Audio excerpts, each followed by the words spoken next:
प्राचीन समय में विद्यार्थी गुरुकुल में रहकर ही पढ़ा करते थे। बच्चों की शिक्षा ग्रहण करने के लिए गुरुकुल में भेजा जाता था। बच्चे गुरुकुल में गुरु के देख रेख में आश्रम की देखभाल किया करते थे और अध्ययन भी किया करते थे। वरदराज को भी सभी की तरह गुरुकुल भेज दिया गया। वहाँ आश्रम में अपने साथियों के साथ घुलने मिलने लगा, लेकिन वह पढ़ने में बहुत ही कमज़ोर था। गुरु जी की कोई भी बात उसके बहुत कम समझ में आती थी। इस कारण सभी के बीच वह उपहास का कारण बनता है। उसके सारे साथी अगली कक्षा में चले गए, लेकिन वो आगे नहीं बढ़ पाया। गुरुजी ने भी आखिरकार हार मानकर उसे बोला, बेटा वरदराज, मैंने सारे प्रयास करके देख लिए हैं। अब यही उचित होगा कि तुम यहाँ अपना समय बर्बाद मत करो, अपने घर चले जाओ और घर वालों की काम में मदद करो। वरदराज ने भी सोचा कि शायद विद्या मेरी किस्मत में नहीं है, और भारी मन से गुरुकुल से घर के लिए निकल गया। दोपहर का समय था। रास्ते में उसे प्यास लगने लगी। इधर उधर देखने पर उसने पाया कि थोड़ी दूर पर ही कुछ महिलाएं कुएं से पानी भर रही थी।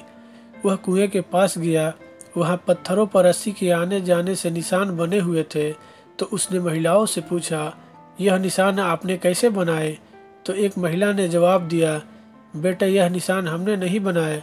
यह तो पानी खींचते समय इस कोमल रस्सी के बार बार आने जाने से ठोस पत्थर पर भी ऐसे निशान बन गए हैं। वरदराज सोच में पड़ गया। उसने विचार किया कि जब एक कोमल से रस्सी के बार बार आने जाने से एक ठोस पत्थर पर गहरे निशान बन सकते हैं, तो निरंतर अभ्यास से मैं विद्या ग्रहण क्यों नहीं कर सकता। वरदराज ढेर सारे उत्साह के साथ वापस गुरुकुल आया और अथक कड़ी मेहनत की। गुरुजी ने भी खुश होकर भरपूर सहयोग किया। कुछ ही सालों बाद यही मंदबुद्धि बालक वरदराज आगे चलकर संस्कृत व्याकरण का महान विद्वान बना, जिसने लघु सिद्धांत कौमुदी, मध्य सिद्धांत कौमुदी, सार सिद्धांत कौमुदी, गिरवाण पदमंजरी की रचना की। दोस्तों, अभ्यास की शक्ति का तो कहना ही क्या है। यह आपके हर सपने को पूरा करेगी।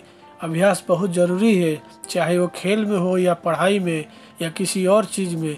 बिना अभ्यास के आप सफल नहीं हो सकते। अगर आप बिना अभ्यास के केवल किस्मत के भरोसे बैठे रहोगे, तो आखिर में आपको पछतावे के सिवा और कुछ हाथ नहीं लगेगा।